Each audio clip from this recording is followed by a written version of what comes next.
ভিডিঅ'টোত মই দশম শ্ৰেণীৰ অষ্টম অধ্যায় ত্ৰিকোণমিতিৰ পৰিচয়ৰ প্ৰথম প্ৰশ্ন কৰিম। তাৰ আগতে এইবোৰ সাইন কোসাইন এইবোৰৰ কিছু কথা কৈ দিছো।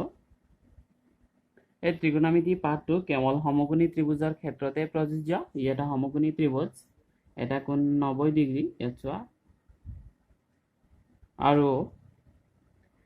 আমি যিটো কোণ উলিয়াম সাইন কোসাইন এইবোৰ আছে, এইবোৰ এটা অনুপাতৰ নাম। Sine cosine tangent cosecant second. সাইনক আমি sin লিখিম, কোসাইনক cos বুলি লিখিম, cos থিটা sin থিটা cos থিটা সেইবোৰ এইদৰে আমি ইউজ কৰিম। টেনজেন্টক আমি অকল tan বুলি লিখিম, কোসেকেন্ডক আমি cosec বুলি লিখিম, আৰু সেকেন্ডক আমি সেকেন্ড বুলি কম। এতিয়া কোণ এৰ কাৰণে চোৱা হৈছে, এখন চিত্ৰ চাব লাগিব। মই ইয়াত দেখাইছো।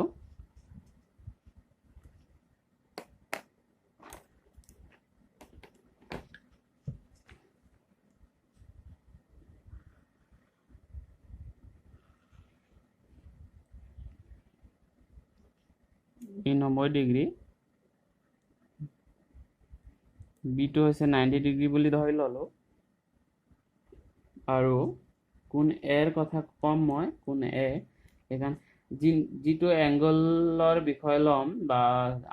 আমি যদি সাইন এ বা sine B sine C sine theta যোনটো ল'ম তাক আমি প্ৰথমে বেছ হিচাপত ল'ব লাগিব, ভূমিত ল'ব লাগিব। এতিয়া ইয়াত এংগল এৰ কথা কম, এংগল এক লৈ কৰিম। সো এংগল এ এইটো ভূমিত হ'ব লাগিব, আৰু এংগল বি এইটো, এংগল সি এইটো, angle A B C 90 degree. এইটো হৈছে ভূমি। আমি সাধাৰণতে ইয়াক ভূমি বুলি কম, সন্নিহিত বাহু বুলি কয়। এইটো হৈছে ভূমি। বেছ এইটো হৈছে অতিভুজ, এই কোণৰ বাবে ই অতিভুজ, আৰু ই ভূমি, আৰু এইটো হৈছে লম্ব পাৰপেণ্ডিকুলাৰ।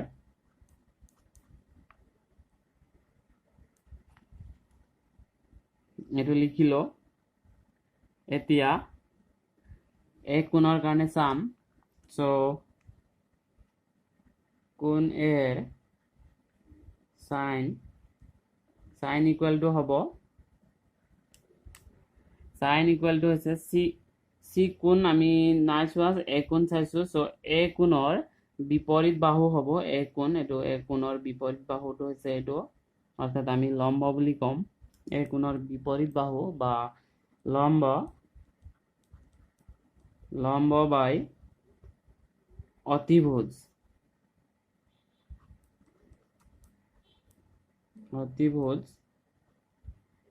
লম্ব পাৰপেণ্ডিকুলাৰ। এতিয়া সাইনৰ কাৰণে হ'ল, এতিয়া লম্ব মানে আছে আমাৰ, লম্ব হৈছে এইটো BC, আৰু অতিভুজ হৈছে AC। এইটো হৈছে অতিভুজ। এতিয়া নেক্সটৰ কাৰণে চাব লাগিব।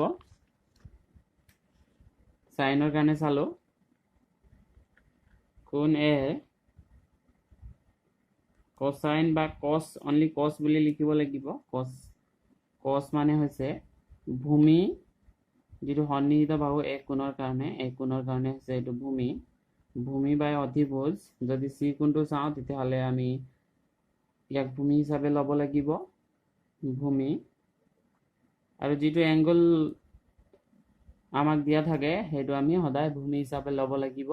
ভূমি বাই অতিভুজ।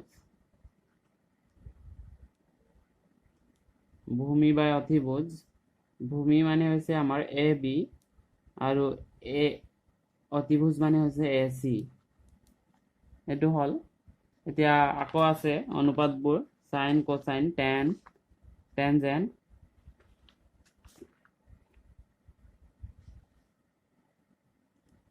সাইন কোসাইন লিখিলো কোন এর কারণে ট্যানজেন্ট হব অকল tan হিসাবে লিখিব লাগিব tan লিখিব লাগিব tan মানে হৈছে চোৱা এই কোণৰ বিপৰীত বাহু এই কোণটো যেটো লৈছিলো ইয়াৰ বিপৰীত বাহু হৈছে এইটো আৰু এই কোণৰ সন্নিহিত বাহু অৰ্থাৎ লম্ব বাই ভূমি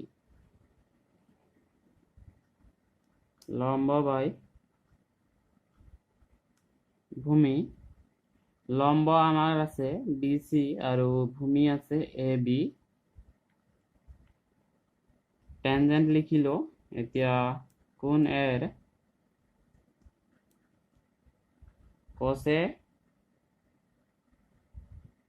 কোসেকেন্ড ইয়াক আমি সাধাৰণতে কোসেক বুলি লিখিম কোসেকেন্ড মানে হৈছে 1/sin বা সাইনৰ উল্টা লম্ব বা অতিভুজ আছিলে অতিভুজ বাই লম্ব হ'ব নাইবা কোসেকেন্ড মানে হৈছে অতিভুজ আৰু তলত লম্বটো হৈছে এই কোণৰ বিপৰীত বাহু মই লম্ব বুলি লিখি দিছো লম্ব মানে হৈছে BC আৰু অতিভুজ হৈছে AC এতিয়া এই কোণৰ বাবে সেকেন্ড হৈছে 1 যেটো কোসাইন আছিলে কসৰ উল্টা 1 কসৰ উল্টা ভূমি বা অতিভুজ আছিলে অতিভুজ বাই ভূমি হ'ব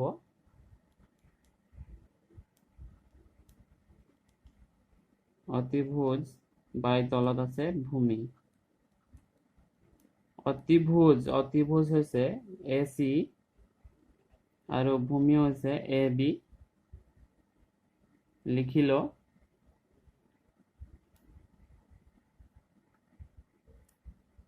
এতিয়া এইবোৰ চোৱা লম্ব মানে হৈছে পারপেন্ডিকুলার অতিভুজ মানে হৈছে সমুক আমি H বুলি লিখিম পারপেন্ডিকুলার P বুলি লিখিম এটো হৈছে হাইপোটেনিয়াস এটো হৈছে অতিভুজ হাইপোটেনিয়াস পারপেন্ডিকুলার এন্ড বেস সমুকৈ P/H বুলি কম কোসক আমি সাধাৰণতে সমুকৈ ভূমি মানে হৈছে B আৰু অতিভুজ মানে হৈছে H এটো হৈছে P/H এটো হৈছে B/H tan মানে হৈছে লম্ব মানে হৈছে পারপেন্ডিকুলার আৰু ভূমি মানে হৈছে B বেস কোসেকেন্ড হৈছে অতিভুজ বাই লম্ব অতিভুজ মানে হৈছে H হাইপোটেনিয়াস আৰু লম্ব মানে হৈছে পাৰপেন্ডিকুলাৰ P আৰু সেকেন্ড মানে হৈছে অতিভুজ মানে হৈছে হাইপোটেনিয়াস আৰু ভূমি মানে হৈছে বেস B এবোৰ মনত থলে হ'ব নহলে লম্ব বা অতিভুজ এবোৰ মনত থোৱা আৰু P/H B/H P/B H/P H/B এবোৰ মনত থোৱাৰ এটা ট্ৰিক মই দিছো ইয়াত P/B H/B ইয়াত চোৱা P/B H/B ইয়াক সমুকে এনেদৰে লিখিলো মই এইটো হৈছে প্ৰথম সাইনৰ কাৰণে এইটো হৈছে কোসাইনৰ কাৰণে এইটো হৈছে টেনৰ কাৰণে এইটো হৈছে সাইনৰ কাৰণে প্ৰথমৰ এইটো হৈছে কোসাইনৰ কাৰণে আৰু এইটো হৈছে P যেটো B/B টেনজেন্ট সমুকে tan বুলি কম সাইন কোসাইন tan সাইনৰ উল্টা এই তলৰ ফালৰ পৰা চাম কোসেকেন্ড কোসাইনৰ উল্টা সেক বুলি কম আৰু টেনজেন্টৰ উল্টা কট হ'ব কট এতিয়া যদি সাইন থিটা বুলি কয় সাইন কিবা এটি এংগল দিয়ে তেতিয়া হলে হ'ব আমাৰ P/H লিখিম যদি cosৰ কথা কয় B/H ইয়াত চোৱা cos B/H আৰু tan হৈছে P/B আৰু যদি cot বুলি কয় সৰি মই ইয়াত cot লিখিবলৈ পাহৰিলো সেকেন্ড চোৱা সেকেন্ডটো হৈছে h/b অৰ্থাৎ তলৰ কাৰণে তলৰ পৰা চাব লাগিব অৰ্থাৎ ইয়াৰ ওপৰটো যিটো আছিলে তাৰ উল্টাই দিব লাগিব সাইনৰ উল্টা কোসেক হ'ব p/h আছিলে h/p হ'ব কোসাইনৰ সেক হ'ব টেনজেন্টৰ কট হ'ব মই কোণ এৰ কটৰ কাৰণে দেখাইছো কট থিটা এইটো হৈছে টেনৰ উল্টা হ'ব টেনজেন্ট আছিলে লম্ব বাই ভূমি এতিয়া হ'ব ভূমি বাই লম্ব ভূমি আমাৰ আছে ab আৰু লম্ব আছে bc ab বাই bc ভূমি মানে হৈছে বেস আৰু লম্ব মানে হৈছে পাৰপেন্ডিকুলাৰ b/p কটৰ b/p পাইছিলো এইটো এতিয়া সমুকৈ মনত থোৱা এইটো ট্ৰিকটো আছে पंडित भोले प्रसाद हर हर भोले চোৱা pbp সমুকৈ pbp by hhb पंडित भोले प्रसाद हर हर भोले নিজৰ নিজৰ এটা ট্ৰিক থাকে মনত থোৱা ট্ৰিক হৈছে এইটো এতিয়া প্ৰথম প্ৰশ্নটো কৰিম 8.1 ত্ৰিভুজ abc ত্ৰিভুজৰ b কোণ সমকোণ আৰু ab = 24 cm bc = 7 cm হলে তলত দিয়াবিলাক উলিওৱা কৈছে অনুপাতবোৰ উলিওৱা কৈছে sin a cos a sin c cos c b কোণ সমকোণ দিছে a আৰু c লৈ উলিয়াব কৈছে আমাক সো আমি প্ৰথমে এটা সমকোণী ত্ৰিভুজ অঙ্কন কৰিব লাগিব সমকোণী ত্ৰিভুজ অঙ্কন কৰিম মই প্ৰথমে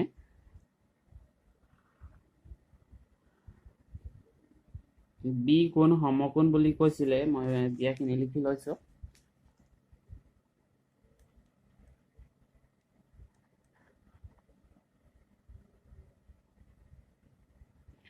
triangle abc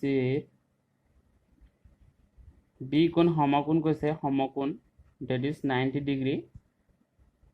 এটা হৈছে 90 degree অর্থাৎ b কোণ আৰু আমাক দিয়া আছিলে ab = 24 cm and bc = 7 cm হলে তলৰ দিয়াবিলাক প্ৰথমটো আছে sin a and cos a প্ৰথমটো উলিয়াব কৈছে আমাক a অর্থাৎ a এঙ্গলটো উলিয়াব কৈছে যেটো উলিয়াব দিয়ে হেতু আমি ভূমি হিসাবে লব লাগিব বেস হিসাবে সো a এঙ্গলটো ভূমি হিসাবে লম প্ৰশ্নত আমাক নাই কোৱা ভূমি হিসাবে লব লাগে বা ইয়াত লব লাগে বুলি সো যেটো এঙ্গল উলিয়াব দিয়ে হে এঙ্গলটো আমি ভূমি হিসাবে ললে আমাক ইজি হয় কৰিবলৈ এঙ্গল a টো ভূমি হিসাবে ললো a b c লিখিলো এতিয়া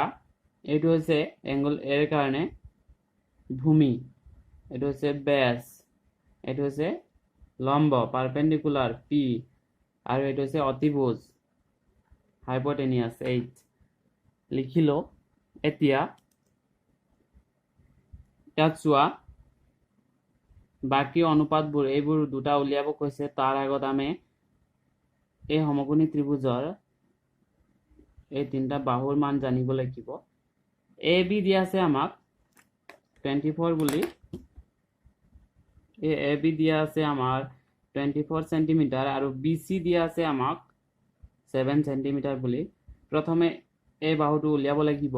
এটা দুটা বাহু দিলে এটা সমকোণী ত্ৰিভুজৰ এই বাহুটো আমি সহজতে উলিয়াব পাৰিম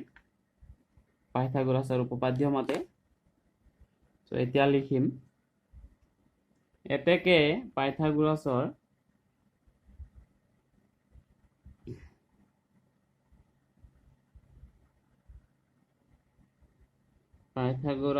সূত্ৰ মতে বা উপপাদ্য অনুসৰি সূত্ৰৰ সহায়ত আমি পাওঁ পাইথাগোৰাছৰ সূত্ৰ আছিলে অতিভুজ স্কোয়াৰ ইকুয়াল টু যেটো মই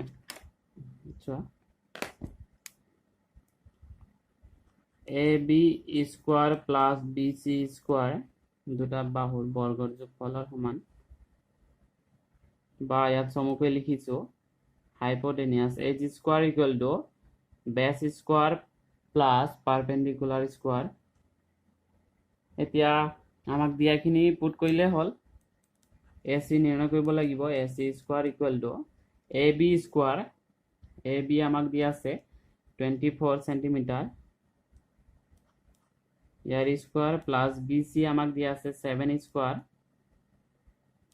ইয়াৰ পৰা পাম 24 স্কোয়াৰ স্কোয়াৰ মানে হৈছে পূৰণ ডাবল পূৰণ 24 পূৰণ 24 ডাবল পূৰণ হৈ আছে এটো হ'ব 576 প্লাস 7 বর্গ 7 স্কোয়ার 49 হ'ব 7 7 গুণ 49 হল এতিয়া এই দুটা এড কৰিম এই দুটা এড কৰিলে পাম 625 এতিয়া ইয়াত সমীকৰণৰ বাওঁফালে আছিলে AC স্কোয়াৰ এই স্কোয়াৰটো উঠাম স্কোয়াৰ উঠালে এফালে ৰুট ওভাৰ আহিব 625 মই আগতে কৈছিলো যে স্কোয়াৰ আঁতৰালে যদি ৰুট ওভাৰ আহে তেতিয়া প্লাস মাইনাস চিন আহিব প্লাস মাইনাস কিন্তু ইয়াত প্লাস মাইনাস নাহে কেলেনো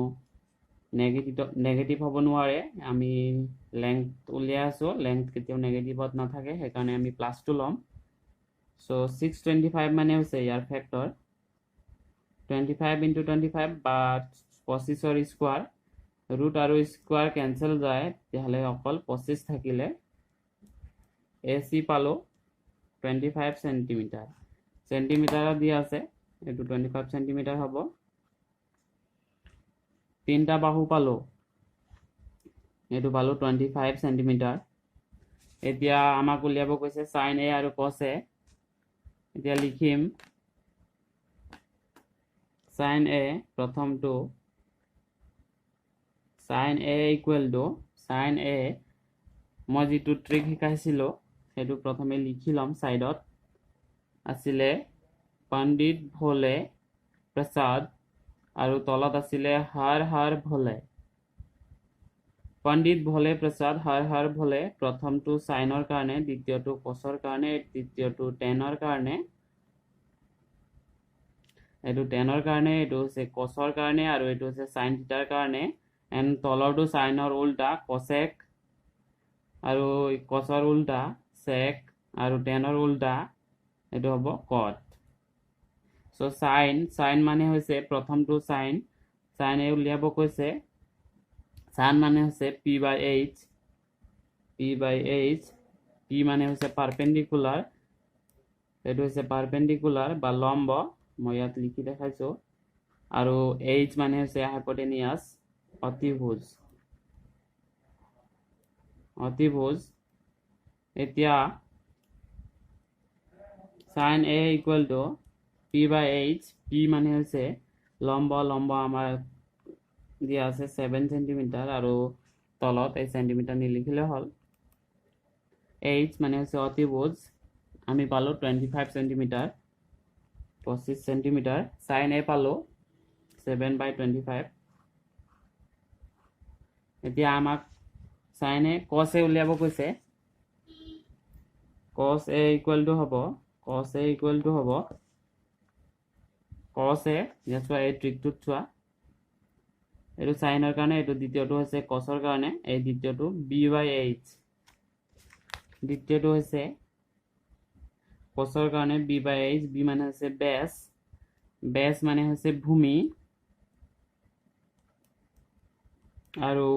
h মানে হৈছে অতিভুজ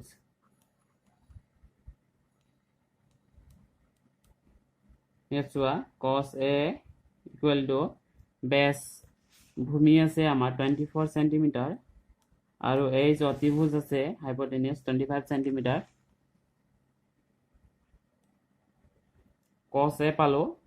24/25 সেন্টিমিটাৰ এতিয়া দ্বিতীয়টো কৰিম দ্বিতীয়টোত কৈছে sin C cos C এংগলটো C বুলি দিছে আমাৰ সমকোণী ত্ৰিভুজটো মই ইয়াত আঁকিছো সমকোণী ত্ৰিভুজ অঙ্কন কৰিলো বি কোণ সমকোণ বুলি কৈছিলে বি কোণ ইয়াতে থাকিব এতিয়া যেটো এংগল উলিয়াব দিয়ে হে এংগলটো ভূমি হিচাপে লব লাগে বুলি কৈছিলো মই ভূমি হিচাপে লম ইয়াত C ৰ কথা কৈছে সেইকাৰণে C ভূমি হিচাপে লম আৰু এ থাকিলে এ ইয়াত ললো এ বি চি এটা সমকোণী ত্ৰিভুজ ইয়াত চোৱা প্ৰথমটোত মই এদৰে লৈছিলো আমাক সাইন এ এংগল উলিয়াব কৈছিলে এ এংগলটো ভূমি হিচাপে ইয়াত লৈছিলো এতিয়া আমাক সাইন সি উলিয়াব কৈছে সি এংগলটো আমি ভূমি হিচাপে লম ইয়াত লম সো নহলে এই ত্ৰিভুজটোক আমি এইদৰেও চাব পাৰিম সি এই সি এংগলটো ভূমি হিচাপে হৈ আছে এতিয়া এনেদৰে চালে হলে এইটো লম্ব হ'ব এইটো অতিভুজ হ'ব অতিভুজ চেঞ্জ নহয় ভূমি আৰু লম্ব যেটো থাকে হেতু চেঞ্জ হ'ব এংগলটো ইয়াত সিৰ কাৰণে চাম সো ত্ৰিভুজটো এইদৰে অঙ্কন কৰিলো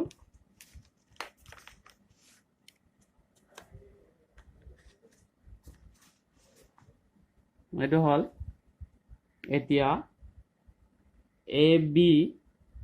এ বি আমাক দিয়া আছিল 24 সেন্টিমিটাৰ BC আমাক দিয়া আছে 7 সেন্টিমিটাৰ আৰু AC পালো 25 সেন্টিমিটাৰ পাইছিলো এইবোৰ লিখিলো এতিয়া sin C নিৰ্ণয় কৰিম sin C ইকুৱেল টু হ'ব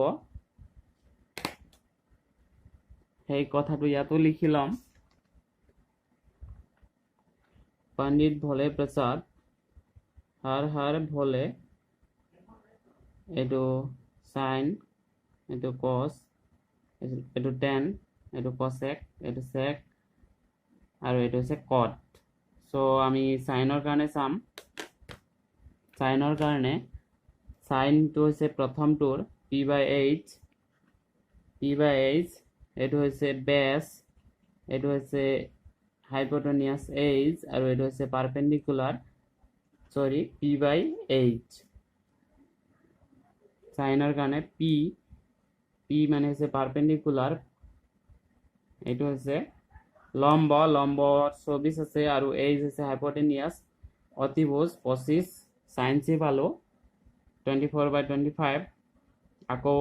cos c নিৰ্ণয় কৰিব কৈছে cos c ৰ কাৰণে চাম cos c মানে হৈছে এই দ্বিতীয়টো প্ৰথমটো হৈছে সাইনৰ কাৰণে এটো দ্বিতীয়টো cosৰ কাৰণে b/h বেস বাই হাইপোটেনিয়াস বেস মানে হৈছে ভূমি আৰু h মানে হৈছে অতিভুজ ইয়াৰ পৰা b আছে আমাৰ 7 আৰু h আছে আমাৰ 25 cos c পালো 7/25 আৰু sin c পালো 24/25